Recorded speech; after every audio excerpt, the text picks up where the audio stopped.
我魂穿成了一枚平凡无奇的墨色灵弹，可拥有神级资质的校花仅是看了我一眼，便铁了心要与我签订契约。不仅夜夜要将我拥入梦乡，就连洗浴时也对我寸步不离。只因校花是重活一世的武道至尊，本欲按照前世记忆去降服绝世冰皇，怎料竟意外撞见了魂穿成龙卵的我。于是他果断舍弃了神鸟，毫不迟疑地选定我作为他的本命契约兽。前世他为了极致武道，随便契约了弱小灵兽，最终止步巅峰，死于兽潮。因此这一世他绝不会重蹈覆辙。他记得这巨兽之巢中有一只成长性极强的灵兽，前世因他的傲慢被别人契约，而这一次他志在必得。随着巨兽之巢开启，众人急忙涌入。拥有前世记忆的冷月瑶很快锁定了目标，一只看似矮小的蓝色走地鸡，那是未来的冰凤凰成长性逆天。就在他准备契约时，我这颗龙蛋突然爆发出一股极强的威压。与此同时，我迷迷糊糊睁开眼，四周一片漆黑，脑中传来剧痛。恭喜宿主重生成功，绑定金磁条系统，每升一级可获一个金磁条，以自动绑定祖龙血脉。我嘴都笑歪了，不但穿越，还觉醒了系统成了龙种。但我随即意识到一个严重问题，这是御兽世界，我岂不是得被人契约？我心中无奈，希望契约我的是个漂亮小姐姐吧。但外，冷月瑶俏脸微变，眼中满是震惊，竟然是如此强大的龙威，难不成是一颗龙蛋？他很清楚，龙在御兽世界是至高无上的存在，足以让世界沸腾。虽然不敢保证100%纯血，但这威压说明等级绝不低于神兽级。这下真是捡了个大漏。他快步上前，咬破手指，将鲜血滴在我的蛋壳上。随着契约完成，金光爆发，冷月瑶手臂浮现出龙形图腾，他能感应到我体内庞大的能量，那是神兽级别的波动。他急忙查看属性，却发现无法查看任何信息。难道是因为还没孵化？他没多想，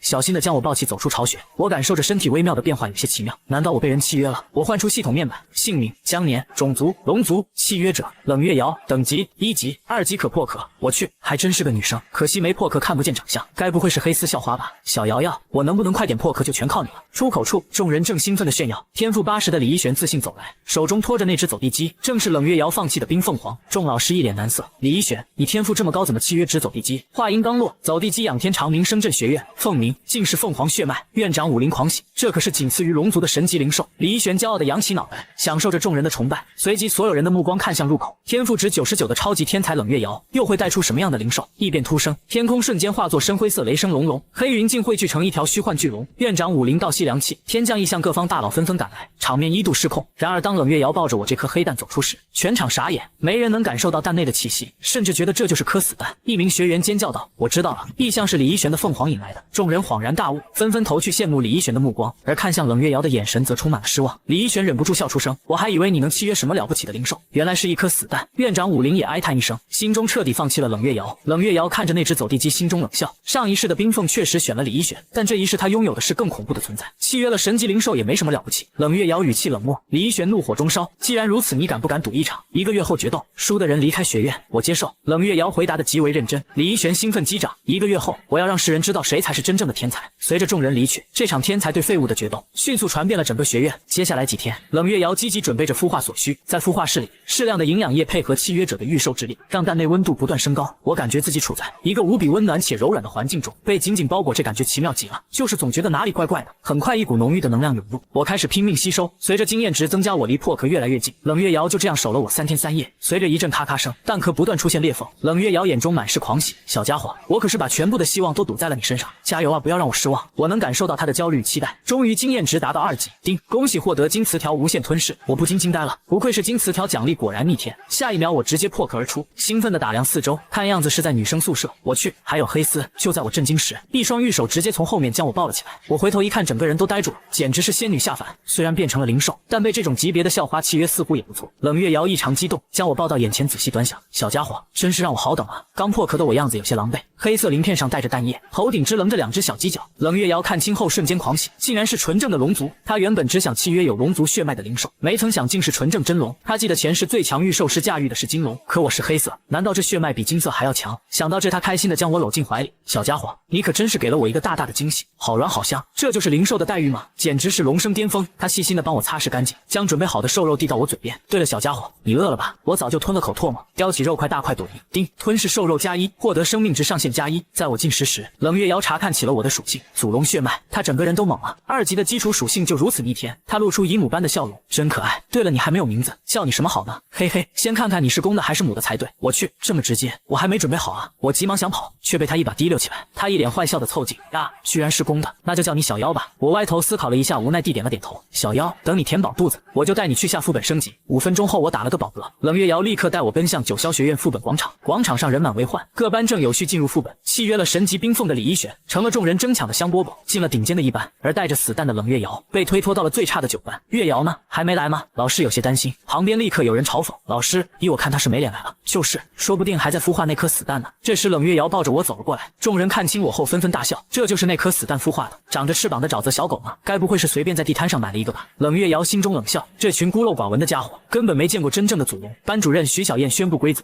副本中击杀灵兽会获得积分，排名前10有丰厚奖励。冷月瑶挑了一个难度最高、分数最多的副本。小妖，我们要狠狠打这些人的脸。进入碎石山谷，我直接一声龙吼，祖龙威压惊的周围灵兽四散逃离。我冲向穿山鼠，一脚一个，叮！吞噬穿山鼠获得防御力上限+1。突然，一只7级的穿山鼠王破地而出，冷月瑶急忙提醒小妖小心，那是穿山鼠王，他的肚子是弱点。我提起精神，躲过利爪进攻，抓住机会对准他光秃秃的肚子，一击暴击瞬间击杀。我的等级升到3级，叮！恭喜获得金词条绝对贯穿，能破甲的词条，不错。冷月瑶兴奋地跑来亲了我一口，小妖，你做的太棒了，嘿嘿，和校花贴贴的感觉真不错。1小时后，积分榜刷新，李一璇以17分遥遥领先，众老师赞不绝口。可紧接着，冷月瑶的名字疯狂上冲，瞬间来到第2，仅差1分。其实这1分之差，只是因为他忙着帮我收集食物。我在副本里大杀四方，很快升到5级，叮！获得词条太古龙眼，激活技能树，开始第1次进化。我感到一阵困意，冷月瑶见我在进化，才松了口气。副本结束，李一璇本以为稳拿第1，看清屏幕后却呆立当场。第1名冷月瑶40分，这怎么可能？李一璇封了班，找到院长武林，院长，一定是副本出问题了，他作弊。一班老师柳明也附和道，若发现作弊必须严惩。徐小燕不悦反驳，现在下结论未免太早了。武林皱眉低吼，够了，等月瑶出来一问便知。冷月瑶抱着我走出副本，看到排名也惊了，小妖，咱们竟然是第1。我得意的挥动龙爪，李一璇一行人冲了过来，冷月瑶你一定是作弊，就凭这只蠢灵兽怎么可能第1？冷月瑶冷脸回击，那是你见识少。柳明阴险一笑，要不你再进一次副本证明一下。徐小燕怒了，你在开玩笑吗？刚战斗完再进去，和寻死有什么区别？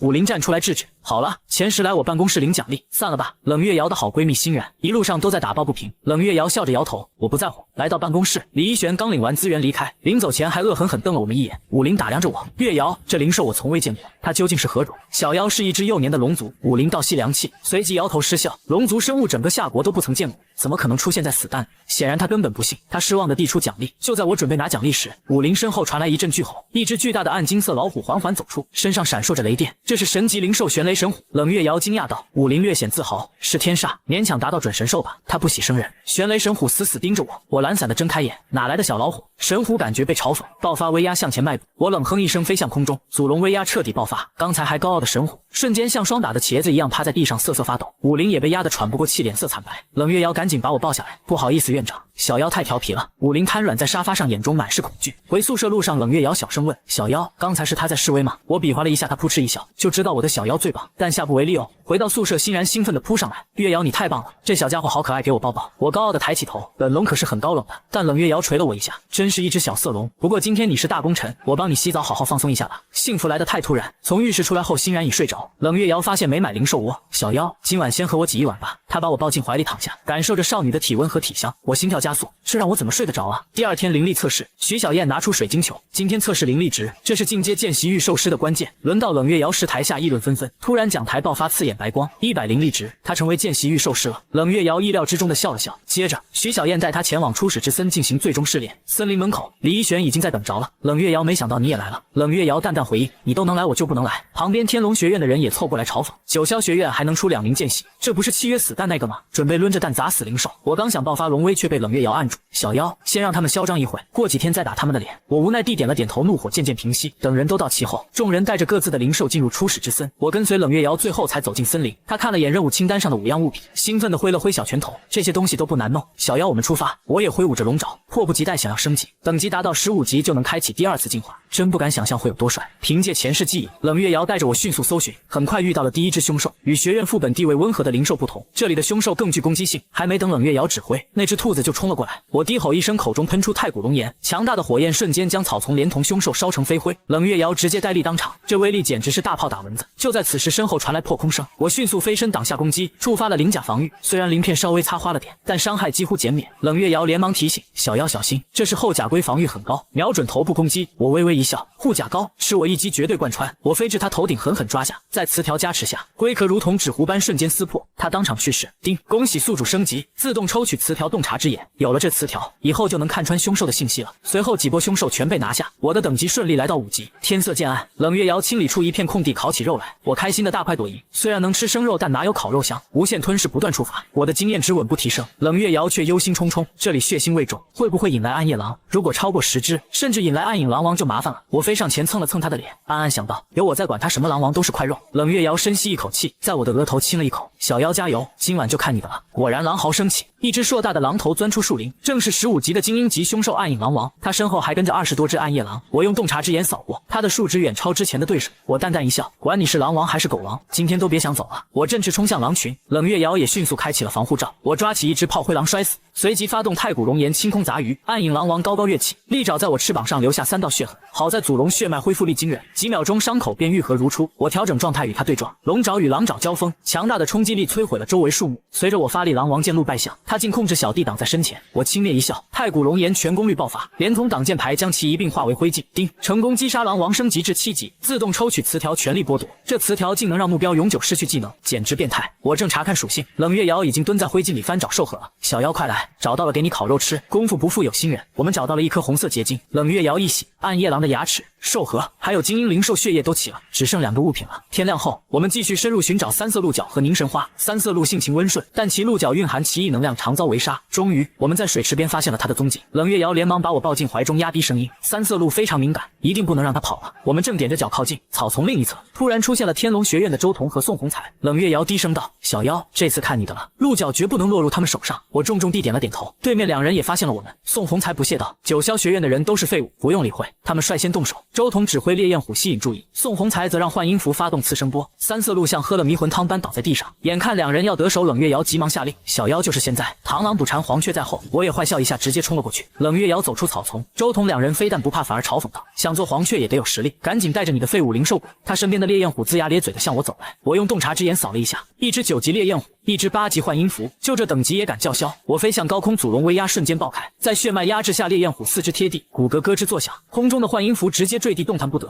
周彤2人懵了，怎么回事？烈焰虎，你给我起来！宋红才想去拿鹿角，却被威压震得像背负巨石，喘不过气。这威压难道是那只废物灵兽发出来的？在他们挣扎时，冷月瑶已悄悄拿到鹿角，退到安全地带。小妖，到手了，走！我收回威压，飞回他身边。等那2人回过神，我们早已远去。冷月瑶兴奋地亲了我一口：小妖，你的祖龙血脉太强大了。剩余半天，我们顺利找到了最后一株凝神花，任务完成了。剩下的1天就给我的小妖升级，再弄点好吃的。正准备行动，远处传来一阵巨大的凶兽吼声，震动了整个外围。小妖，要去看看吗？我感受到体内血脉产生了一丝细微波动，难道那里有我的同类？我点了点头，指了指那个方向。冷月瑶叮嘱道：好听小妖的，不过动静这么大，其他人肯定也听到了，我们要小心。我们越走越深，周围树木繁茂，普通凶兽几乎绝迹。冷月瑶神色凝重，我有种不祥的预感。周围树木繁茂，普通凶兽几乎绝迹。冷月瑶神色凝重，我有种不祥的预感。我们快接近内围了。随着前进，空气愈发冰冷，地面开始结冰，周围化作一片银装素裹。就在此时，一只身长20米的玄冰蛟从山洞走出，它鳞片如冰胶木银白，头顶竟有未成型的冰晶龙角，压迫感十足。冷月瑶惊讶道：那是玄冰蛟，是由高阶蛇类进化而来的，极难对付。这只玄冰蛟能进化到这一步，足以说明它的气运。听了冷月瑶的解释，我才明白蛟类灵兽体内竟有一丝龙族血脉。我看向不远处的山洞，敏锐地察觉到里面有几道微弱的气息，甚至还有一只不弱于眼前这只的波动。难道玄冰蛟不止一只？就在我疑惑时，4周传来细微的动静。果然，天龙学院、苍蓝学院的人都凑了过来，连李一玄也在附近。看到玄冰蛟，众人皆是一惊。就在这时，空中飞来2只疾风鹰，是疾风鹰。冷月瑶压低声音：他们天生以蛇类为食，是玄冰蛟的天敌。一次出现2只玄冰蛟，麻烦了。他叮嘱我：小妖，待会我们静观其变，等他们两败俱伤再捡漏。我感应到了洞内的异样，用龙爪在冷月瑶面前比划：小妖，你是说洞里有一窝小玄冰蛟？我点了点头。既然他们有龙族血脉，我这当老祖宗的总不能看着子孙被屠杀。冷月瑶看穿了我的心思，柔声一笑：放心吧，待会如果情况不对，咱们就出手帮忙。我连连点头。小瑶瑶果然最懂我。此时，不远处的沈乐山正对着身边的胖子训斥：你懂个屁！玄冰蛟的蛋一颗值100万，要是拿去卖就发财了。众人瞬间嗅到了金钱的味道，准备趁乱溜进山洞。此时，空中的疾风鹰率先发动进攻，俯冲而下。玄冰蛟喷出寒冰尖刺，却被疾风鹰化作高速陀螺轻易弹开。另一只疾风鹰瞅准机会，猛地啄掉玄冰蛟背部一大块鳞片。玄冰蛟痛苦哀鸣，虽然拼命反击，但在天敌的围攻下已遍体鳞伤。我哀叹一声，鹰类天克蛇类，更何况是2打1。这时2名贪婪的学员不顾沈乐山的阻拦，直接冲向洞口。可下一秒，玄冰蛟体内爆发出一股恐怖的寒冰之力，寒气所过之处万物冰封。那2人还没来得及惨叫，就直接变成了冰雕。疾风鹰利用高频机动躲过寒气，继续疯狂进攻。玄冰蛟为了守护洞口行动受限，伤势越来越重，机会到了走。沈乐山带着人悄悄绕进山洞，冷月瑶正要动身，李一玄在一旁冷哼：“一群白痴，简直是自寻死路，怎么你也想去送死？”冷月瑶没理他，抱着我溜进洞穴。李一玄心中冷笑：“你就等着收尸吧。”里面其实还有一只玄冰蛟。昏暗的洞穴内，果然还有一只冰死的雌性玄冰蛟，盘旋在6枚蛟蛋旁。沈乐山等人见状狂喜，他受了重伤，快解决他抢蛋！灵兽们疯狂围攻奄奄一息的玄冰蛟，沈乐山等人则趁机抱起蛟蛋准备撤离。东西到手撤，洞外守护的玄冰蛟感应到幼崽被抢，疯了般想回原，却被疾风鹰死死缠住。洞穴内，冷月瑶拦住沈乐山一行人：“站住！你们这些小偷！”周彤脸色难看：“又是你，赶紧滚开！不是你，赶紧滚开！”趁他们僵持，我来到那只濒死的玄冰蛟面前。算了，谁让我是你们老祖宗呢？玄冰蛟察觉到我的气息，发出一声凄厉的哀鸣，无力的瘫倒。我咬破龙爪，将一滴祖龙之血滴在他身上，血液瞬间融入伤口，奇迹发生了，他的伤口以肉眼可见的速度愈合，涣散的眼神重现清明，体内的寒冰气息疯狂暴涨。仅仅10几秒，他不仅痊愈，实力甚至超越了巅峰。祖龙血脉恐怖如斯，玄冰蛟震惊地看着我，在那股来自灵魂深处的血脉压制下，他缓缓低头：“感谢前辈，您的大恩我永世不忘。”我随意挥了挥爪子：“不用多礼，去吧，让那些人付出代价，记住，别伤到洞口的少女。”他眼神骤冷，杀气腾腾。洞口处，沈乐山正准备对冷月瑶动手，一张血盆大口突然从天而降，那人还没反应过来，就被复活的玄冰蛟一口活吞。众人彻底傻眼，这怎么可能？他不是快死了吗？玄冰蛟一个甩尾，恐怖的力量将数只灵兽直接轰飞。苍蓝学院的人吓得魂飞魄散，扔下蛟蛋连滚带爬的逃命，逃得慢的直接成了洞外疾风鹰的口中餐。短短数分钟，洞穴内只剩下冷月瑶一人。看来小妖的计策成功了。玄冰蛟在我的示意下冲出洞口，去解救她的丈夫。冷月瑶激动地跑到我身边：“小妖，你也太厉害了，到底用了什么办法？”我自豪的双手叉腰，逗得她忍不住笑出声。洞外，原本快要断气的雄性玄冰蛟，在雌性的支援下稳住了局势。我走出洞口，发出一声惊天动地的龙吼。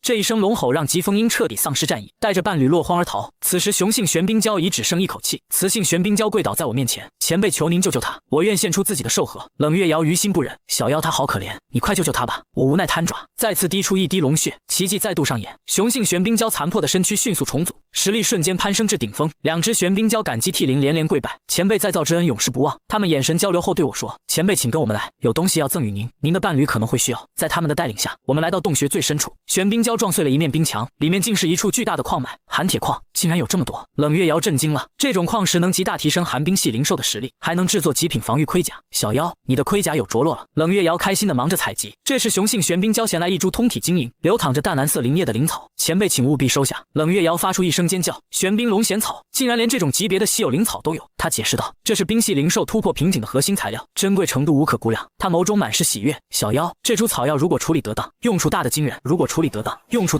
看到冷月瑶的描述，我回头看了看那2只玄冰蛟，没想到这灵草竟如此稀有。你们确定要将这灵草赠予我？我疑惑道。你们不是还要依靠它进化吗？2只玄冰蛟声音坚决：“前辈，有了您的一滴血液，我们已经不再需要它了。既然如此，我也不再拒绝。”收下玄冰龙涎草后，递给了冷月瑶。小妖，你的意思是说，他们要将这株草赠送给我？冷月瑶一脸震惊，她有些不好意思，但看到玄冰蛟坚定的眼神，最终还是答应下来。好，那我就收下了，谢谢你们。他小心地将灵草保存好，兴奋不已。可随即他脸色大变，糟了，3天时间快到了，小妖咱们跑了这么远，就算现在赶回去也来不及了。我心里也急了，光顾着拿宝贝把试炼这事给忘了。前辈不用担心，我可以送你们回去。雄性玄冰蛟示意我们站上他的头顶，随后如闪电般冲出山洞。此时距离3日之约仅剩半小时，提前赶回的李一玄正面对徐小燕的询问：“一玄，你看到月瑶了吗？”李一玄淡淡摊手：“看到了，恐怕现在已经变成玄冰蛟的腹中餐了吧？”徐小燕一惊：“玄冰蛟，你们遇到他了？不仅遇到了我，还见证了一场大战。”李一玄冷笑道：“冷月瑶贪心太重去偷蛟蛋，现在怕是连尸体都不剩了，绝对不可能。”徐小燕果断否认。月瑶绝不是这种人，时间会说明一切的。李一玄冷漠地看向森林，心中笃定冷月瑶必死无疑。几分钟后，沈乐天狼狈地逃了出来。天龙学院导师席天瑞急忙上前询问，听闻丧失了3名学员。席天瑞的脸色阴沉到了极点，紧接着苍蓝学院的学员也仓皇而归，个个带伤，同样折损了人生。徐小燕的心提到了嗓子眼，她开始动摇了。难道他们真的去抢了玄冰蛟的蛋？那月瑶岂不是？时间1分1秒流逝，距离截止只剩10分钟。森林里平静的让人害怕，徐小燕心中最后的希望逐渐破灭。她太清楚玄冰蛟的恐怖了。徐老师，我没说错吧？李一玄得意地笑道。时间快到了，看你回去怎么交差。柳明也在一旁不屑冷笑。就在徐小燕打算转身离去时，森林中突然传来巨大的异动，仿佛有庞然大物在疯狂赶路。什么动静？席天瑞脸色大变，立刻召唤灵兽护住学员，有东西过来了。后退！众人惊恐后退。退，该不会是那条玄冰蛟追杀过来了吧？下一秒，玄冰蛟猛地冲出森林，我靠，真是他！沈乐天尖叫，老师，就是他杀害了我们的学员。席天瑞神色凝重，你们找机会跑我来牵制他。然而意想不到的一幕发生了，色凝重，你们找机会跑我来牵制他。然而意想不到的一幕发生了，玄冰蛟头顶上竟然站着一名少女，怀里还抱着一只灵兽，全场大脑瞬间空白。徐小燕揉了揉眼睛，失声尖叫，是月瑶，她没死。而且竟然是玄冰蛟送他出来的。李一璇的脸瞬间铁青，怎么可能？那只玄冰蛟怎么会听他的？冷月瑶轻轻拍了拍玄冰蛟的头，好了，大家伙辛苦你了。玄冰蛟温柔地低下头，将他放下，声音诚恳：前辈的大恩我族永世不忘，若有需要尽管来寒冰洞穴。我点点头，放心吧，那洞里还有一山的寒铁矿，我肯定会回去的。送走玄冰蛟，冷月瑶长舒一口气，总算赶上了。走吧，小妖，等拿到了徽章就给你买好吃的。我眼睛瞬间放光，我们走向徐小燕。徐老师，我们应该没迟到吧？徐小燕回过神看了看表，没有，还有最后3分钟。冷月瑶将任务清单上的东西一一拿出来。徐小燕笑得合不拢嘴，这小妮子真有手段。李一璇在一旁咬牙切齿，冷月瑶算你命大，1个月后输的人只会是你。冷月瑶淡淡回了一句，那可要让你失望了。柳明盯着冷月瑶离去的背影，眼神微眯，能控制玄冰蛟这事儿必须调查清楚，他绝不能让李一璇输。回到学院，徐小燕叮嘱道，月瑶这几天辛苦了，徽章明天就能下来早点休息。回宿舍后，冷月瑶伸了个懒腰，小妖这一趟真累，我要去洗个澡。我也感觉累，但我预感接下来会更累。晚上，冷月瑶躺在床上突然惊呼，小妖，我又忘记给你买小窝了。晚上，冷月瑶躺在床上突然惊呼，小妖，我又忘记给你买小窝了。还要什么小窝？我翅膀一扇，习惯性的飞到了他的床上。小色龙，冷月瑶忍不住笑了起来。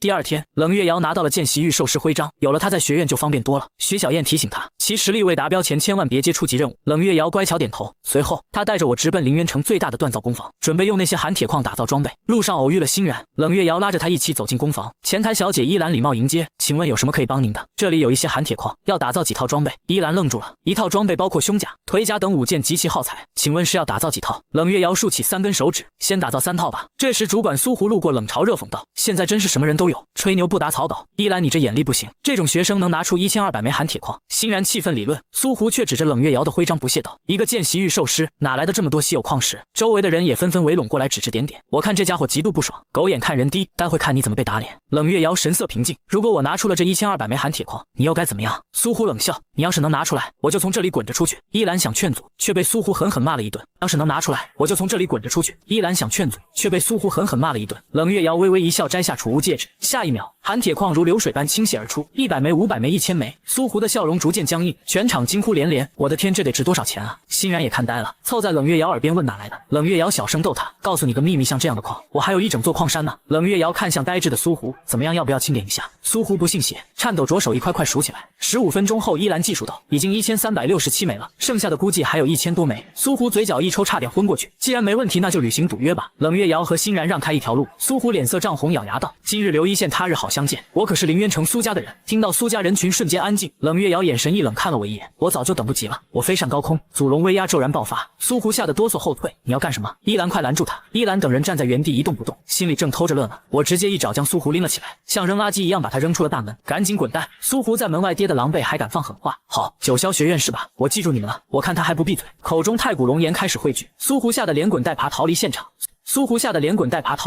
苏家算个屁！我拍了拍爪子飞回了工房。这时候锻造工房内的众人都惊呆了，他们没想到我竟然真的有胆量把苏家的人给扔出去。哪怕是九霄学院，与苏家相比也还是有着差距。其中一人两眼放光，好凶猛的女孩，我想我有点喜欢上她了。众人立马翻了个白眼。依兰哀叹道，苏湖虽然嘴碎，但她确确实实是苏家的人，恐怕没关系，如果后续有什么问题，让她直接来九霄学院找我就好。冷月瑶语气平淡，她记得前世兽潮来临，苏家临阵脱逃，这种家族留在凌渊城就是祸害。依兰苦笑着摇了摇头，收起寒铁矿，那我先帮您办理手续吧，大约10分钟后一切办妥。那就请您3天后来取装备。好的。冷月瑶点点头，带着欣然离开了。月瑶，你真的要把那一套寒冰铠甲送给我吗？欣然满脸不可思议。那是当然的了。冷月瑶笑道，月瑶你对我太好了，我无以为报，只能以身相许了。欣然做事要扑上来，冷月瑶笑着推开他，好了，你先回宿舍，我要和小妖去下一趟副本。告别欣然，我们来到副本入口。副本等级分为低级、中级、高级，困难、噩梦、地狱，中级往上就被称为凶兽，等级更高。小妖，这一次我们还是去下低级副本吧。我摇了摇头，指了指中级副本的地图，低级副本太没意思，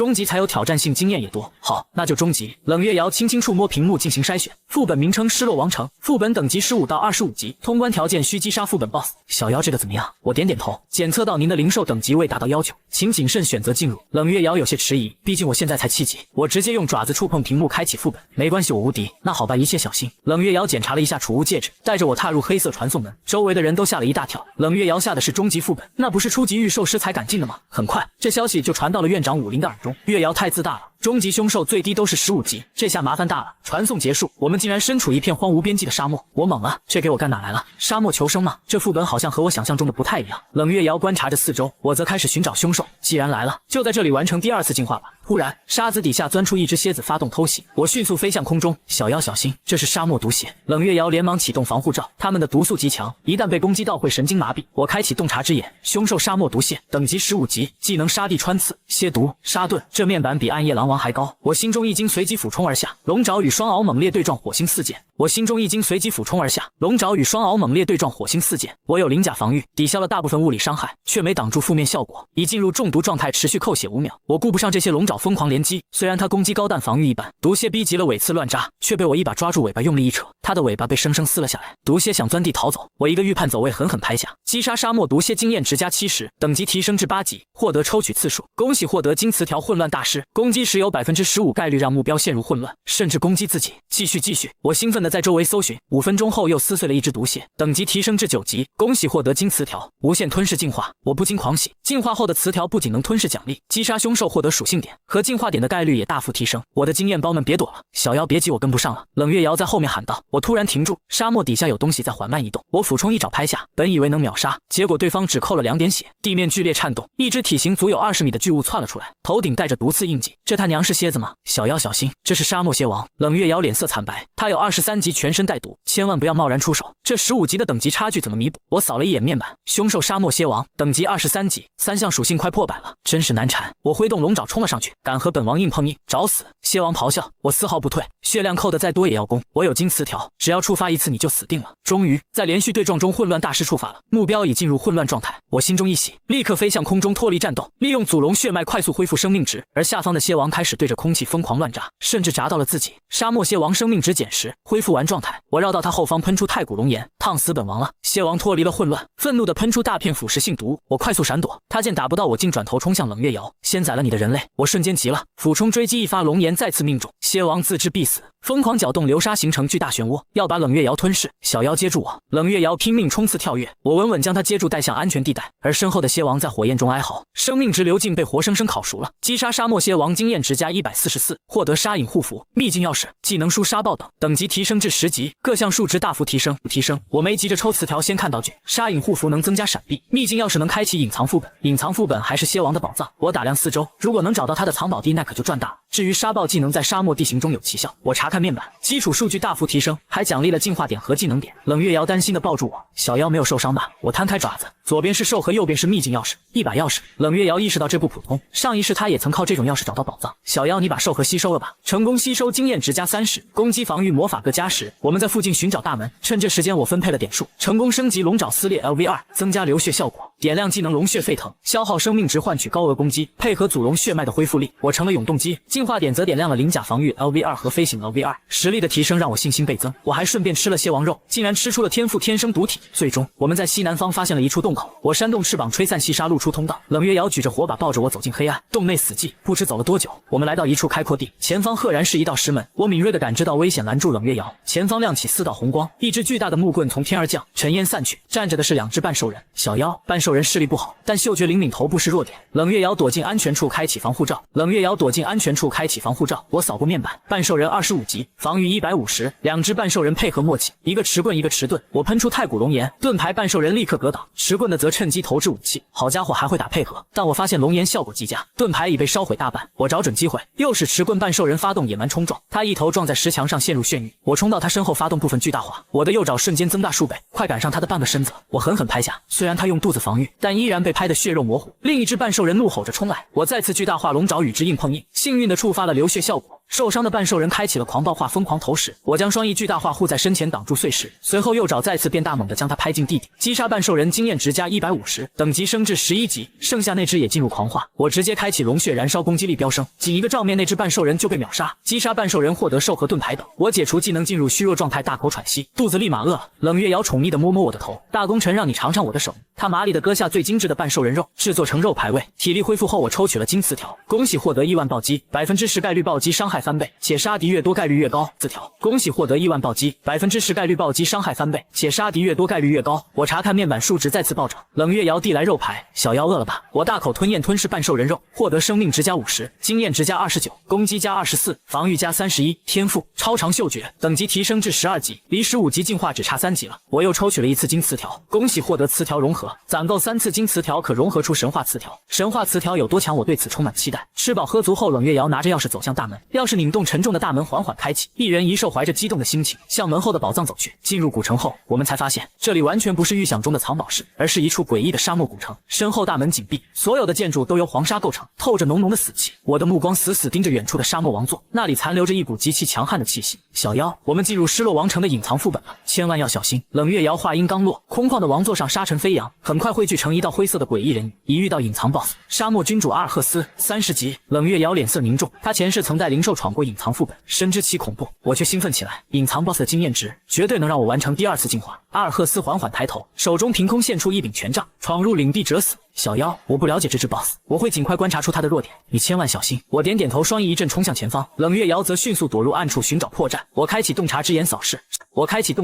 视，凶兽沙漠君主阿尔赫斯，等级30级，生命值500，攻击201，防御244。我先喷出一发太古龙炎探路，阿尔赫斯挥动权杖，一股诡异的沙漠之风竟将我的龙炎同化成了沙块。我心中一惊，连忙带上沙影护符。下一秒，他身形遁入沙中，瞬间出现在我左侧，权杖狠狠挥下。我用龙爪应接，却发现龙爪竟变成了沙土色，随即直接化成一滩沙子，居然是让身体沙化的能力。好在祖龙血脉恢复极强，3秒后龙爪便重构完成。阿尔赫斯见状，将权杖插地，周围瞬间化为铺天盖地的沙之海洋。小妖，沙海中央的漩涡就是破局点，全力攻击那里。听到冷月瑶的指引，我瞬间开启部分巨大化，和龙血沸腾，随着生命值不断燃烧，我的攻击力急速攀升。巨型龙爪精准轰击在漩涡点上，沙海崩碎，我趁势发起猛攻。虽然他的沙化能力逆天，但我凭借祖龙血脉的无限重组和他硬碰硬，在血量互换中，我抓住机会，一爪削掉了他的头颅。然而阿尔赫斯并未倒下，周围的黄沙疯狂涌动，试图帮他修复伤势。我冷哼一声，太古龙炎全功率焚烧，却仍慢了一步。他的头颅再次长出，激战数个回合，我的词条连续触发，全力剥夺发动，剥夺成功获得技能杀之再生。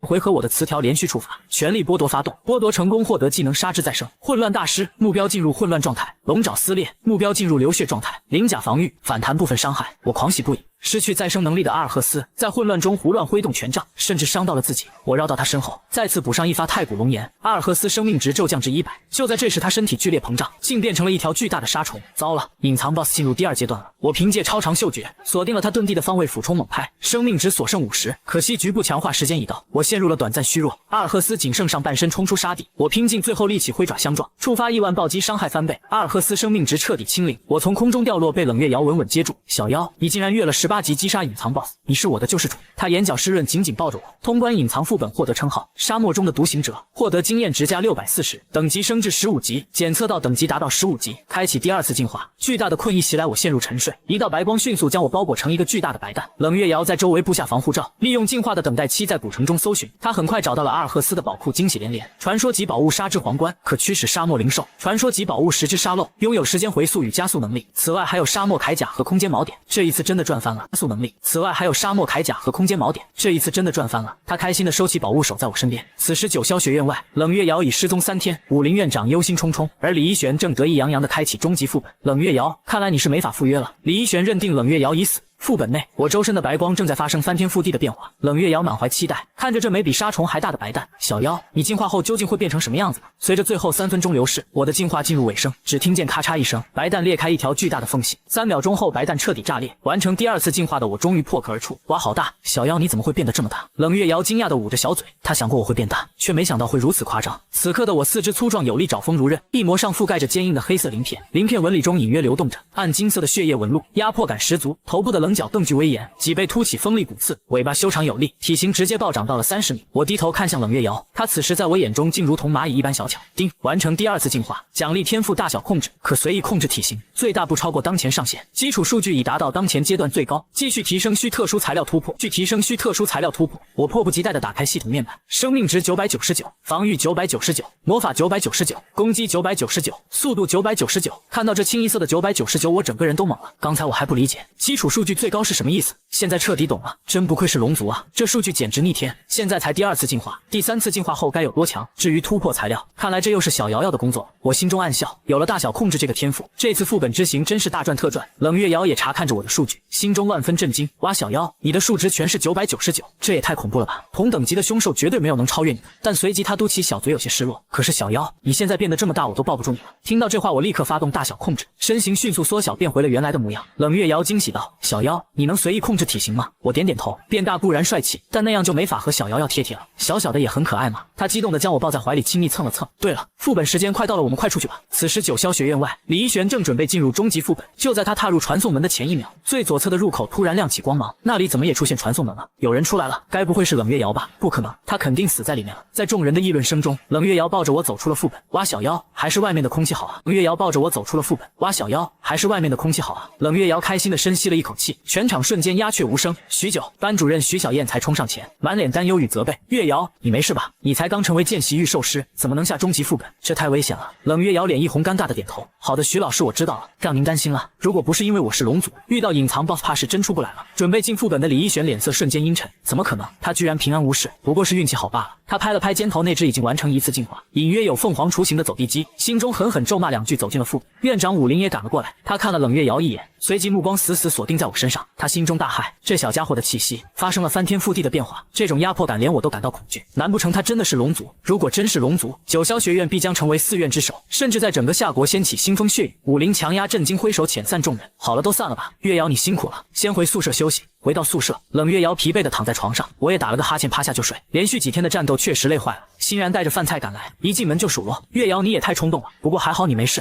我怎么感觉这小家伙和之前不太一样了？冷月瑶嘴角上扬，眼中满是自豪：“以后你就知道了，小妖可厉害了。半个月后和李一璇的决斗，我要让他知道谁才是老大。”小妖可厉害了，半个月后和李一璇的决斗，我要让他知道谁才是老大，要的就是这种霸气。快吃饭，吃完还得去锻造工房拿盔甲呢。欣然笑道。此时锻造工房内，被我扔出去的苏胡正带着帮手在闹事。我说过我会回来的，那女人呢？苏胡冷笑着质问前台依兰，依兰瑟瑟发抖，却还是咬牙道：“苏胡，你别太过分，这里是锻造工房，那又怎样？左老头敢找我们苏家的麻烦吗？”话音刚落，工房会长左成天冷着脸走了出来。苏家好大的牌面，就算是你们家主也不敢在我这嚣张。苏胡身旁站着一个高大中年人，是他表哥苏峰。苏峰眼中闪过贪婪，左老头，我弟弟在你们这出事，你得给个交代。听说那女人打造了3套寒冰铠甲，把铠甲交给我这事就算了。左成天不怒反笑，这铠甲不属于工房，我不可能交给你。你明目张胆来找麻烦，是苏家家主的意思，还是你自己的意思？这句话犹如一根针扎进苏峰心里，他确实是瞒着家主来的。3套寒冰铠甲价值300万，他本想仗着苏家名头私吞。左成天冷冷道：“如果我把这事告诉你们家主，你知道后果吧？”两人顿时哑口无言。就在这时，依兰带着冷月瑶赶到了。这苏家人真是不开眼，偏偏在我睡得正香的时候打扰我。我眼神中闪过一抹杀意，正好拿你们的灵兽当开胃菜。看到冷月瑶，苏胡立马露出戏谑的表情。表哥就是这女人。苏峰转过身，看到冷月瑶绝美容貌的瞬间，眼睛都直了，真漂亮啊！这样吧，只要你肯陪我一晚，之前的事就算了，3套铠甲你也可以拿走。我心中的怒火瞬间飙升，敢打小瑶瑶的主意，你找死！我刚准备动手，冷月瑶却轻轻拍了拍我的脑袋。她深吸一口气，冷冷看向苏峰：“不用那么麻烦，你若是决斗能赢我，那就随你。”苏峰狂喜：“那可太好了，就你这四不像的废物灵兽也敢跟我打？美女，我在外面的决斗场等你，穿上你的寒冰盔甲，别说我没给你机会。”苏峰带着苏胡大笑着离开。依兰急得快哭了：“小姐，你怎么能答应这无赖的要求？他的灵兽是史诗级的冰霜蜘蛛，实力极强。”左成天拿出打造好的寒冰铠甲：“抱歉，此事因我们而起，穿上它你的胜率会增加。”冷月瑶却挥手拒绝：“先放着吧，还没有那个必要，对吧，小妖？”我点了一下脑袋，眼神中满是杀意。冷月瑶与苏家人决斗的消息迅速传遍九霄学院，众多学生赶往决斗场看热闹。冷月瑶竟然和苏家人决斗，简直疯了！欣然无视众人的嫌弃，扯着嗓子大喊：“月瑶加油，一定要打败这个混蛋！”欣然，你没事吧？那不就是这四不像吗？同学无语，切，待会你们就知道了。欣然撇嘴，专心为冷月瑶加油，撇嘴专心为冷月瑶加油。没过一会，天龙学院的人也被决斗场喧闹的气氛吸引了进来。沈乐天原本只想凑个热闹，可看青台上是冷月瑶后气的直哆嗦，怎么在这儿遇上这女人，真是倒霉。同伴在一旁坏笑调侃：“乐天，该不会是你追人家被拒绝了吧？滚蛋！要不是这女人搞鬼，我早发财。沈乐天冷笑一声，带着人坐下。这女人疯了，竟然敢和苏家决斗！走，看戏去。原本空荡的决斗场，因冷月瑶的出现，瞬间人满为患。冷月瑶站在御兽师专用的高台上，而我则站在场中央。你们两个人一起上吧。冷月瑶淡淡的开口。苏峰咧嘴露出一抹邪火。美女真是好大的口气，等我把你的灵兽撕碎，看我怎么调教你。苏虎也冷哼着站上台，这是你自找的。看到苏峰那污秽的表情，我恨不得一爪子撕烂他的嘴。今天要是让你活着离开，老子就不姓姜。苏峰召出了他的史诗级灵兽冰霜蜘蛛，那蜘蛛通体幽蓝，关节处全是冰晶锯齿，一出场寒流便席卷全场，众人惊呼，这就是史诗级灵兽，太恐怖了。紧接着，苏虎也召唤出了稀有级的鬼脸鹅，2打1，这美女死定了。拿什么打？用那只还没人高的四不像吗？在众人的嘲讽声中，我动了，双翼张开，猛地冲向高空，天赋大小控制发动，我的体型在众目睽睽下疯狂暴涨，一只体长超过30米的巨龙遮蔽了半个天空，龙威如实质般压下，一只体长超过30米的巨龙遮蔽了半个天空，龙威如实质般压下。刚才还显得巨大的冰霜蜘蛛，此刻在我面前渺小的如同蚂蚁，全场鸦雀无声。刚才的嘲讽变成了来自灵魂深处的恐惧。苏峰二人彻底傻眼，这他娘是什么东西？冰霜蜘蛛快进攻！我根本不屑查看他们的信息，龙爪朝着地面狠狠一拍，轰！整个决斗场剧烈震颤，地面崩碎，墙壁裂开巨大的缝隙。沈乐天等人被狂风吹得东倒西歪，惊恐大喊：这到底是什么鬼东西？尘烟散去，场上只剩下满地的碎片。击杀冰霜蜘蛛经验值加113，攻击防御达到上限需突破。击杀鬼脸鹅经验值加99，速度达到上限需突破。2只爬虫也敢在我面前嚣张！我发出一声怒吼，震得整座凌渊城都在颤抖。不可能，我的史诗级灵兽！苏峰契约断裂，喷出一口鲜血，脸色惨白。苏胡更是瘫坐在地，失魂落魄的呢喃：怎么可能一巴掌就没了？冷月瑶微微一笑，朝空中的我竖起大拇指，但我目光依旧凶狠，死死盯着苏峰二人。敢打小瑶瑶的主意，死不足惜。等等，你要干什么？苏峰惊恐大喊：这场比试我们输了，我保证以后不找你麻烦。冷月瑶面色冰冷：你应该和我的灵兽商量，踏入决斗场生死不论。苏峰见势不妙，竟一把将表弟苏胡推了出去。都是这小子骗我的，有事找他。苏胡推了出去，都是这小子骗我的，有事找他。表哥你。苏胡话还没说完，我张口喷出一股极强的压缩气流，砰！苏胡瞬间爆成一团血雾。你竟然真的敢杀人！你要是敢杀我，苏家一定会……我嘴角一抽，还敢威胁我？又是一声怒吼，压缩气流瞬间覆盖苏峰，砰！苏峰也步了后尘。苏家算个锤子，只要敢动歪心思，就别想活着离开。决斗场内的观众吓得四散而逃。苏家人死了，快走，别被牵连。站在高处的左承天目睹全场，倒吸一口冷气，这灵兽绝非凡类，我要回去翻翻古籍。他神情凝重地吩咐依兰，无论如何一定要与这女孩交好。我变回小巧模样，飞回冷月瑶怀里，挥舞着爪子极力解释，是他们太不经打了，我只是吹了口气。冷月瑶被逗笑了。好了，我们回去拿铠甲，跳进他温暖的怀里。我沉沉睡去，准备醒来后再进行词条融合。回到宫方，冷月瑶认真检查了3套寒冰铠甲，非常满意。左承天试探着询问我的种类，冷月瑶礼貌拒绝，这一点麻烦我不能告知。随后他拿出那套沙漠铠甲，卖了286万，这么多钱小妖有口福了。冷月瑶心想，但他也发现我的5项属性全部卡在了999，需要生命之石等5种突破材料。这里有生命之石吗？左承天惊讶摇头，那是奇物，你可以去拍卖场看看。这里有生命之石吗？左承天惊讶摇头，那是奇物，你可以去拍卖场看看。他递出一张独立包厢的号码牌，拿着它对你有用。欣然一把接过，多谢会长。离开宫房，欣然悄悄告诉冷月瑶，我妈就在拍卖场工作，晚上我让她调查一下。冷月瑶心中一暖，随后赶往市场，拎回一大包加工好的顶级灵兽肉。我闻着香味醒来，两眼放光，抓起肉排就啃。吞噬肉排经验值加33，攻击力已达上限，看来必须尽快突破了。我深吸一口气，开启系统，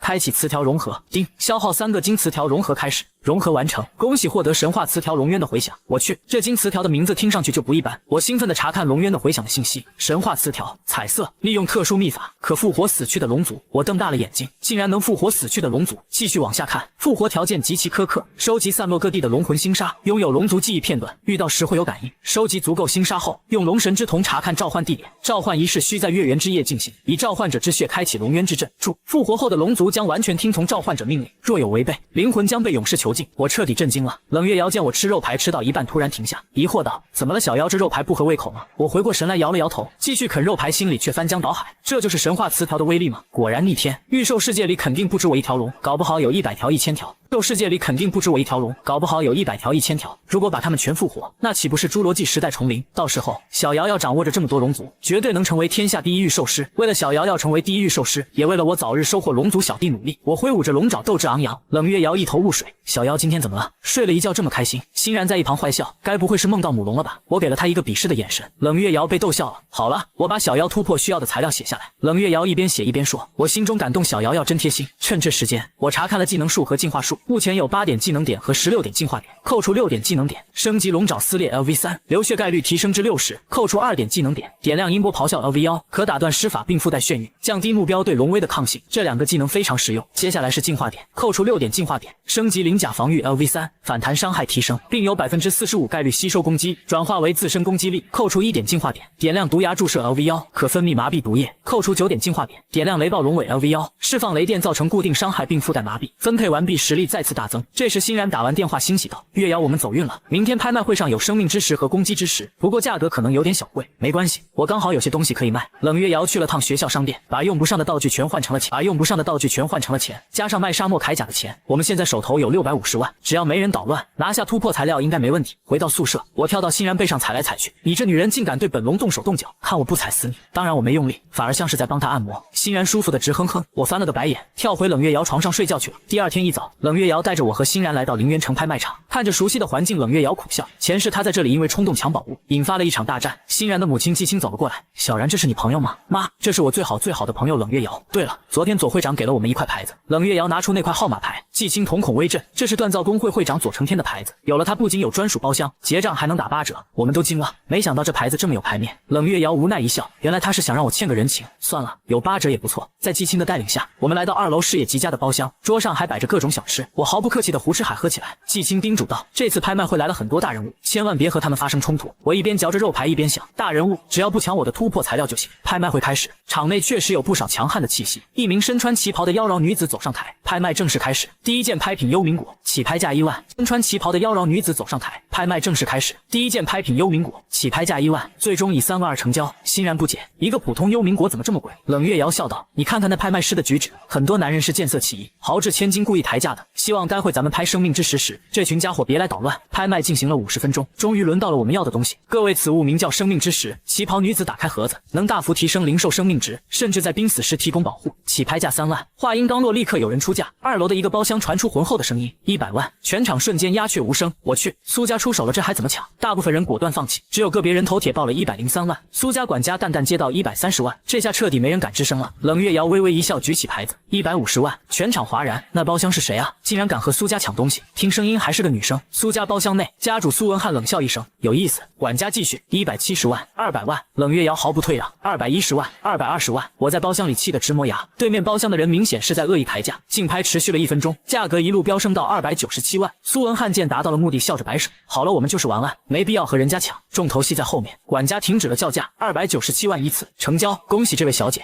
止了叫价，297万一次成交，恭喜这位小姐。冷月瑶长舒一口气，小妖，你突破的第一块石头有了。我点点头，心里却在滴血，要不是对面那混蛋乱抬价，哪用花这么多钱？我暗下决心，以后一定要多帮小瑶瑶赚钱。中场休息时，季青将生命之石送到了包厢，冷月瑶把石头递给我，小妖赶紧吸收了吧。我接过生命之石，立刻开始吸收其中庞大的能量，正在吸收生命之石。就在我吸收生命之石的关键时刻，另一块灵石出现在了拍卖师手中。各位，这是与刚才同类型的攻击之石，能提升灵兽的基础攻击力，且几乎没有副作用。起拍价3万，台下竞价激烈，当价格来到50万时，冷月瑶直接举牌100万，全场瞬间晋升，众人皆被这豪横的加价震慑。可就在此时，霍罗开口了，200万。霍罗出手了，他的灵兽以凶悍著称，肯定志在必得。众人纷纷退缩，欣然气愤不已，又是这家伙，真讨厌。冷月瑶面不改色，继续加价，250万。霍罗冷笑，280万，300万。冷月瑶眼神坚定，霍罗盯着冷月瑶，最终不屑地撇撇嘴，坐回原位。一块垃圾石头而已，让给你了。他显然不想在重头戏开始前消耗太多资金。就这样，冷月瑶有惊无险，拿下了第2枚突破材料。此时我也完成了生命之石的吸收，成功吸收生命之石，生命值上限提高。我长出一口气，总算突破了第一道枷锁。小妖，攻击之石也到手了，剩下的3枚得慢慢寻找了。阿索，小妖，攻击之石也到手了，剩下的3枚得慢慢寻找了。冷月瑶带着我们离开包厢，在找季青结账并拿走攻击之石后，我们走出了拍卖场。临走前，季青好心提醒小然，回去路上一定要小心，出了拍卖场那些家伙就没规矩。果不其然，刚走没多久，几名劫匪便前后包围了我们。2位小美人乖乖把灵石交出来，不然我们可要辣手摧花了。为首的刀疤男怪笑连连，猥琐地打量着冷月瑶，欣然无语地摇头，怎么总有这种找死的家伙？冷月瑶也叹了口气，小妖你看着办吧，我冷笑一声，直接飞到刀疤男面前，龙吼瞬间喷发，轰！强大的冲击力将他整个人轰入墙壁，连灵兽都没来得及召唤就断了气。大哥死了，剩下的小弟吓得魂飞魄散。我可没打算留情龙爪挥动，直接将带头的小弟拍成3截。这他妈是阎王吧？劫匪们恐惧到了极点，甚至忘了反抗，被我一个个像拍苍蝇般拍死。解决完后，我轻蔑的撇撇嘴，将他们身上的储物戒指全部缴获，屁颠跑回冷月瑶身边，还挺聪明，懂得收割战利品，欣然竖起大拇指。回到宿舍，我开始吸收攻击之时，正在吸收攻击之时，进度100，攻击力上限提高。此时冷月瑶正在清点战利品，里面有不少兽核、经验书和稀有道具。这是血月号角，能召唤兽王；这是雾影灯笼，能驱散毒物。突然，冷月瑶从戒指里翻出一块破损的骨头，上面残留着强悍的气息。她的视线刚接触骨头，灵魂竟瞬间被拉入一片上古战场，白骨如山，亡灵鬼火漂浮，诡异至极。不骨头，灵魂竟瞬间被拉入一片上古战场，白骨如山，亡灵鬼火漂浮，诡异至极。月瑶，你怎么了？欣然急切的呼喊，将她拉回现实。冷月瑶心有余悸，没事，刚才走神了。她心中却翻起滔天巨浪，那绝对是上古战场。这块骨头竟是地图，等1个月之约结束，或许可以带小妖去看看。趁这功夫，我查看了击败沙漠君主的剩余奖励。我将煞主权杖与沙漠之心融合，一件通体流沙秘境，顶端悬浮旋转之心的传说级武器诞生了。武器：阿尔赫斯的沙主权杖。传说：特性：召唤沙暴，改变地形。专属技能：地脉掌控，生命吞噬。这属性简直逆天，等我过完手瘾就送给小瑶瑶。此外，我还获得了沙海之阵和钥匙碎片，看来是开启隐藏地图的关键。冷月瑶递给我10本经验书，小妖把这些吸收了吧。我留下3本中级的，将7本低级的给了小弟萌叶兽。成功使用中级经验书，经验值加100。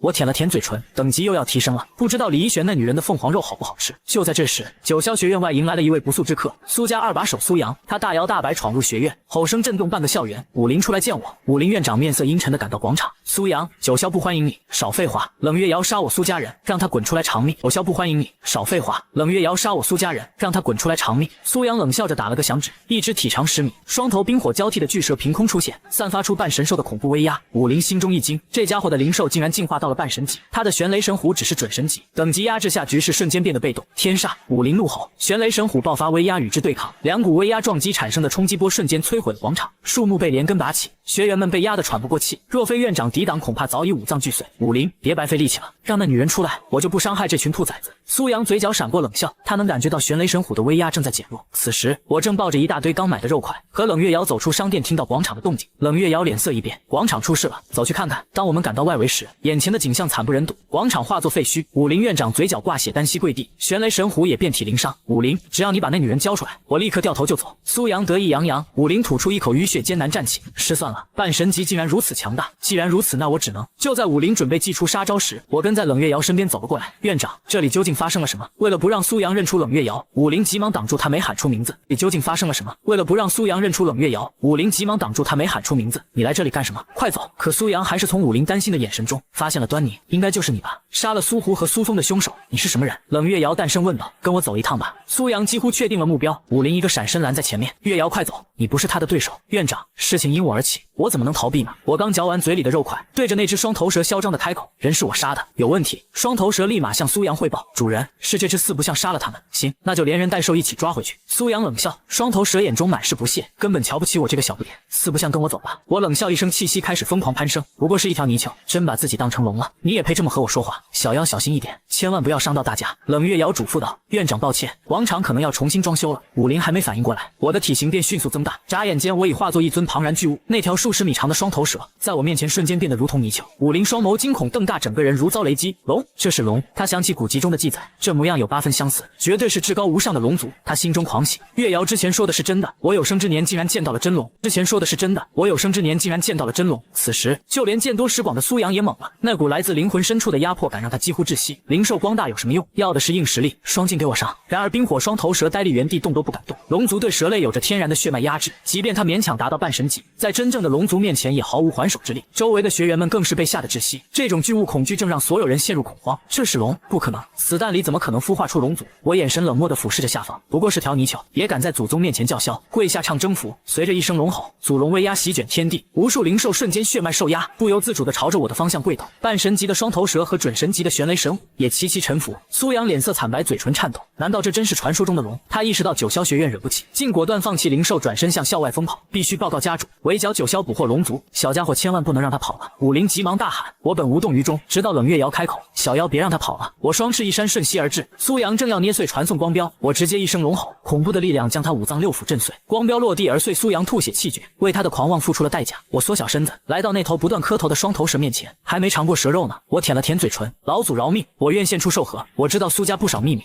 我舔了舔嘴唇，老祖饶命，我愿献出寿盒。我知道苏家不少秘密。双头蛇哀求道。我深吸一口气，行吧，给你个机会。他非但没走，反而求我收留。主人已死，契约已断，我愿为老祖扫清障碍。我看向冷月瑶，他想了想，点头同意。如果小妖不觉得麻烦，我没意见。双头蛇狂喜，摇身一变成为巴掌大小，跳到我爪子上。耀哥无敌。武林院长此时已见怪不怪，他安抚好玄雷神虎，召集老师处理废墟。今天的事，任何人准说出去。武林脸色凝重地告诫众人，敢宣扬者别怪我不客气。随后他带着冷月瑶来到办公室，开启了隔音装置。月瑶，我向你道歉。武林郑重其事，这小家伙是龙族吧？没错，小妖正是龙族。武林长舒一口气，在没有绝对实力前切莫张扬。学院的资源你大可放心去用。冷月瑶嘴角微翘，院长现在还真有这么一点点需要。武林接过突破材料清单，看到那3样价值100万的石头，苦笑了一下，但还是咬牙答应。没问题，包在我身上。谢谢院长，能不能在3天内集齐？过几天就是我和李一璇的决斗了。武林有些犹豫，好吧，到时候一定要手下留情啊。放心吧，院长，只要他不下死手，我不会坐以待毙。冷月瑶冷冷道。离开办公室，双头蛇趴在我耳边提醒，耀哥，苏家家主苏文翰的灵兽很神秘，我从未见过。那又怎么样？有我厉害吗？我无所谓，地摊爪，兵来将挡，怕个锤子。接下来的3天，武林封锁了学院大门，让苏家的人守在门口也抓不到半个人。而在这期间，武林顺利集齐了材料，成功吸收坚毅之石，防御力上限提高；成功吸收魔力之石，魔力值上限提高；成功吸收极速之石，速度上限提高。我感受着全身暴涨的数值，心中狂喜。明天就是和李一璇决斗的日子了，真想知道吃掉凤凰肉究竟会获得什么奖励。我舔着嘴角，满怀期待。就在我琢磨凤凰肉滋味的时候，双头蛇好奇地问：耀哥，那家伙是你的仇人吗？算是吧，那女人一副自大的样子，我看着就不爽。我撇了撇嘴，需不需要我出手教训一下？不用，明天你负责看好戏就行。我叮嘱道。这时，冷月瑶穿着一件真丝吊带睡裙从浴室走出来，精致的锁骨和修长的玉腿在灯光下格外晃眼。小妖，洗澡水放好了，快来吧。她招了招手，我心里一惊，连忙捂住旁边双头蛇的眼睛。非礼勿视，你不许看。耀哥，我什么都看不见了。双头蛇很无辜。对了，还没问你，你是男的还是女的？我是女的。双头蛇扭动了一下身子，体温竟然变烫了。我干咳2声，松开手。行吧，哥去洗澡了，你在此地不要走动。浴室里，冷月瑶将我抱入浴缸，水珠沿着她的肌肤滑下。小妖，明天就要决斗了，感觉有些紧张啊。浴缸，水珠沿着她的肌肤滑下。小妖，明天就要决斗了，感觉有些紧张啊。我用龙爪拍了拍她的脑袋。放心吧，小瑶瑶，既然你相信我，我肯定不会让你输。管他什么凤凰天才，明天就让大家知道你才是真正的第一。冷月瑶轻笑一声，目光柔和。小妖，能契约你，是我这辈子做过最正确的决定。第2天一早，冷月瑶整理好装备离开宿舍，欣然比她还激动。月瑶加油，今天一定要给那个自大的女人一个教训。九霄学院决斗场此刻座无虚席，武林院长为了保护学生安全，特意设置了2层保护罩。李一璇率先入场，周围爆发山呼海啸般的欢呼。他肩头那只进化后的凤凰骄傲无比，散发着神级灵兽的压迫感。这就是神级灵兽吗？压迫感太强了，今天谁能赢啊？肯定是李一璇啊。那不一定，前几天冷月瑶的灵兽可是完全碾压了半神级。在一片质疑声中，冷月瑶带着我步入场内，欣然在看台上扯着嗓子加油。徐小燕也紧张地握紧了拳头。武林沉声宣布，本次决斗点到为止，至于赌约我不好干预，院长不必为难。李一璇不屑道，弱者没有资格留在这里，今天谁输谁就离开九霄。武林无奈一叹，一璇啊，你真是看走眼了，那可是龙族啊。来吧，李一璇，让我看看你这1个月变强了多少。冷月瑶淡淡开口，就凭你这只四不像，3招之内我就能把你打趴下，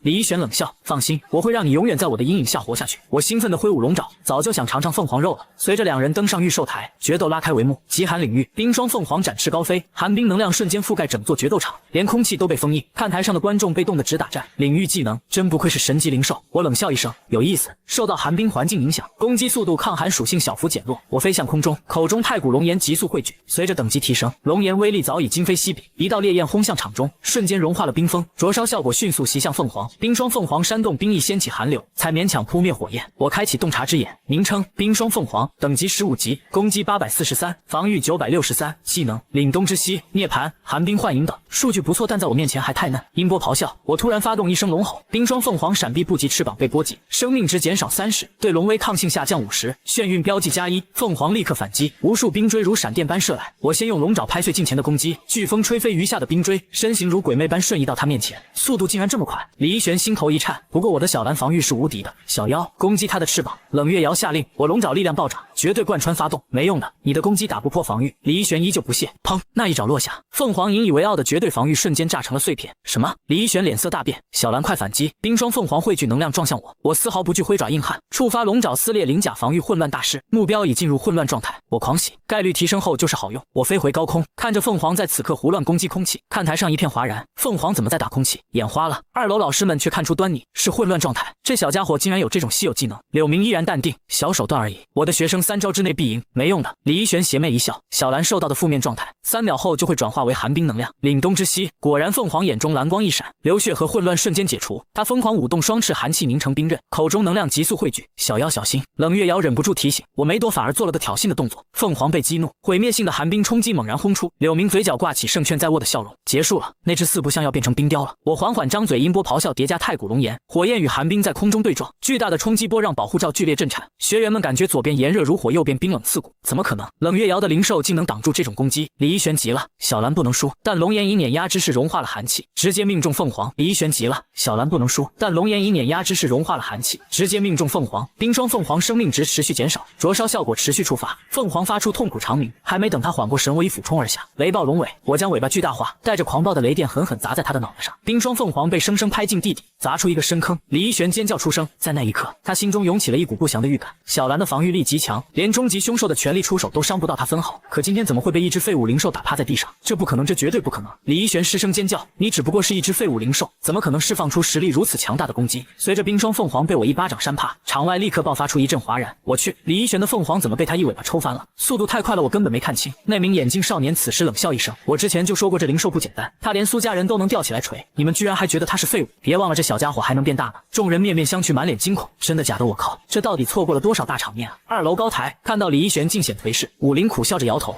希望这丫头的自信心别被打碎了。徐小燕悬着的心终于放下，心中却越发疑惑，能一尾巴抽翻神级凤凰，这到底是什么级别的灵兽？神级凤凰，这到底是什么级别的灵兽？柳明，你现在还有什么话要说？他得意地挑了挑眉。柳明冷哼一声，你教出来的学生确实有2把刷子，不过你以为这就结束了？好好看着吧，神级灵兽的真正强大才要开始。决斗场中央浓烟散去，冰霜凤凰极其狼狈，翅膀上还缠绕着我留下的丝丝雷电，连起飞都成了问题。李一璇心疼不已，他深吸一口气，眼神变得异常坚定。冷月瑶，我不得不承认你的灵兽很强，但你马上就会知道什么才是真正的神级灵兽。小兰，让他们见识真正的实力。冰霜凤凰双目紧闭，体内寒冰能量轰然暴增，涅槃双华凤凰重生。不好，小妖赶紧阻止他。冷月瑶察觉到危机，急忙大喊，我心领神会，一招龙爪撕裂，直接轰向他的脑袋。奇怪的一幕出现了，重伤的凤凰周围竟自主生成了一道寒冰屏障，我这一爪下去，屏障纹丝不动，技能释放无敌期间吗？还没等我再次进攻，异变突起，冰霜凤凰猛然睁眼，伤势瞬间痊愈，无数寒气加持在他身上，体型开始疯狂倍增，几个呼吸间他竟长到了20米大。更恐怖的是，寒冰能量引发了天地共鸣，空中竟下起了刺骨的冰雹，众人被冰雹砸醒，惊呼道，改变环境的神技，这场决斗该结束了。欣然气愤的叉腰反驳，你们胡说什么？小家伙还没动真本事呢。躲在角落的双头蛇也盯着场中，他预见到了完全不同的结局。双头蛇也盯着场中，他预见到了完全不同的结局。抬头看着空中的庞然大物，我心中冷笑，变大了，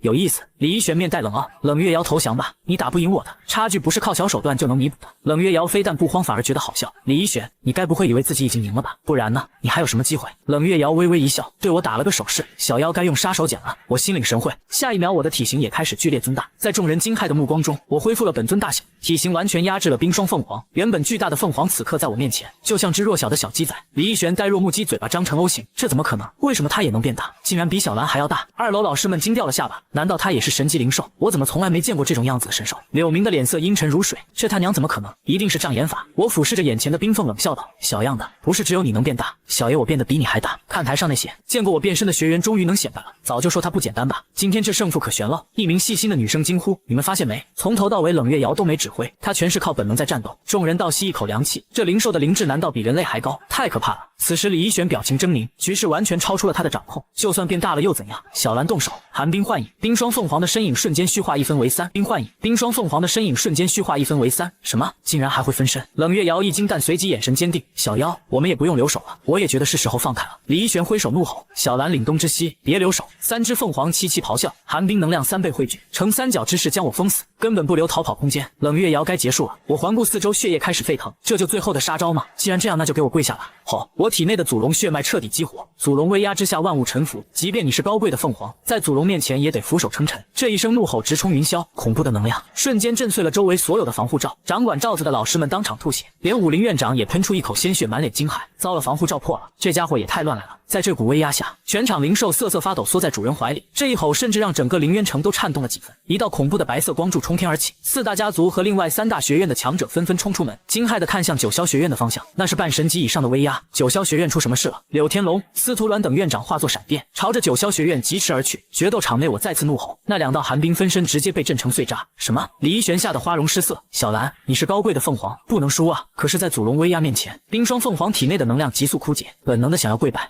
面前，冰霜凤凰体内的能量急速枯竭，本能的想要跪拜。他颤抖着开口：“糟糕，动不了了。”我冷笑道：“小样治不了你了，别以为是凤凰就能看不起其他灵兽，这世界上比你强大的就是我。”我没废话，又是一道威压盖下，闪身来到他面前，龙爪猛地一撕，这一爪硬生生扯下了冰霜凤凰的一只翅膀。失去翅膀后，他的血量暴跌，迅速缩回原形，跌落在地，陷入昏迷。我无奈摇头：“这样就结束了吗？凤凰一族确实厉害，可惜你遇上了我，我变回原来的小巧模样。”兴奋地拎着战利品跑到冷月瑶面前炫耀：“嘿嘿，看我的战利品！”李一玄看着昏迷的灵兽彻底崩溃：“冷月瑶，你做的太过分了。”冷月瑶秀眉微皱，语气强硬：“李一玄，这都是你自己做的。如果现在处于劣势的是小妖，你会放过他吗？他很清楚，如果是这女人赢了，绝对会下死手。”李一玄，这场决斗分出胜负了，你输了。欣然在看台上激动坏了：“月瑶太棒了，我就说她一定赢。”众人无语，心中只有无尽的震撼。学院第一天才竟然被一个契约了死蛋的人彻底碾压。那个赌约，李一玄真的要离开学院吗？谁让他之前那么嚣张？这下踢到铁板了吧？武林院长此时宣布，胜利者是冷月瑶。一玄，很抱歉你输了。我输了。李一玄神情恍惚，无法接受这个事实。我输了。李一玄神情恍惚，无法接受这个事实，直到冰凤的一滴血滴在手上，他才抱着昏迷的灵兽，失魂落魄地离开了决斗场。这时三大学院的院长赶到，看着化为废墟的决斗场，皆是一惊。武林立马装傻：“光柱？哪有什么光柱？我没看到啊！”柳天龙盯着冷月瑶怀里的我，心中狐疑：难道是这只四不像？可他看起来没一点神兽品质啊！武林赶紧赶人，行了，这是我们的家事，各位请回吧。随后凌渊城五大强者、四大家族甚至黄甫林都齐聚此地。黄甫林死死盯着我，察觉到我体内起伏不定的气息，有意思。武林小心应付。黄甫大人，小家伙刚打完架还没恢复过来。黄甫林没再追问，身形一闪消失在原地。武林长舒一口气，他肯定猜到了。算了，兵来将挡，龙族的潜力是无穷的。李一玄落魄地走在城中，怀里的凤凰仍未苏醒。冷月瑶，这个仇我记住了。他咬牙切齿，眼中几乎喷火。就在这时，一道人影拦住了他。想复仇吗？我可以帮你。九霄学院内，武林看着废墟苦笑，这决斗场得重建了。他告诫老师们，今天的事谁都不准说出去，多看点书对你们有好处，有好处。冷月瑶抱着我回到宿舍，欣然兴奋地要下厨庆祝。月瑶，今天你是大功臣，尝尝我的手艺。冷月瑶脸色一僵，欣然的厨艺她是知道的，我也忍不住吞了口唾沫。这女人的黑暗料理，连她自己的灵兽都怕。不行，得找个试毒的。我看向一旁的双头蛇邪魅一笑，待会你帮我试毒。冷月瑶去厨房帮忙。我看着手里的凤凰翅膀，一口咬了下去，吞噬冰霜凤凰翅膀，经验值加193，等级提升至16级。我决定攒够3次机会抽神话词条，接着狂吃几口，获得生命值加364，攻击加163，技能凛冬之息。神级灵兽的奖励果然丰厚，我将剩下的肉分给了萌叶兽和双头蛇。技能凛冬之息，神级，喷出寒冰射线，附带穿刺与冻伤。我狂喜，火属性有龙炎，冰属性有射线，以后冰火双修了。我正幻想变强后的样子，厨房突然传来砰的一声，什么情况？要把厨房炸了吗？晚饭一直折腾到9点才吃上，有冷月瑶辅佐，味道竟然还行。双头蛇是毒后没反应，我才大快朵颐。欣然边吃边说：“月瑶，3个月后就是4院大赛了，去年咱们可是垫底啊。”冷月瑶思绪飞回前世，那次他早早出局，这一次他一定要改变结局。本音